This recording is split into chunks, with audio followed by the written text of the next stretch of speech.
In this video, we'll take you through a complete walkthrough of the EcoFlow app. On the EcoFlow app home screen, you'll find a list of your devices. Select your device to view more information. Here, you'll find device information, including input power, output power, battery level, remaining charge, and more. When the device is being charged, the app will show the current charging status. When the battery level drops below 10%, a red battery will appear. Battery temperature is displayed to the left of the device, and the remaining battery level is displayed to the right of the device. The input indicator displays device input power, including power from each input port. If you're using solar or car inputs, you can view power details in real time. The output indicator displays device output power, including power from each port. Here, you can control settings for X-Boost, AC, 12-volt DC, and USB ports. Tap the settings icon in the upper right corner to view app settings.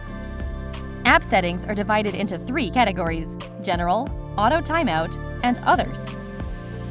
General settings include options for renaming your device, discharge or charging level, AC charge speed, car input, and more.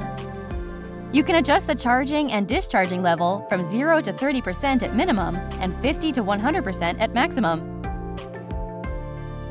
When the AC charge speed switch is set to slow custom on the unit, the charging rate will follow the value set on the app. For car input settings, set the max amperage based on your usage and the vehicle's specifications. Auto timeout settings include options for unit timeout, screen timeout, and AC timeout.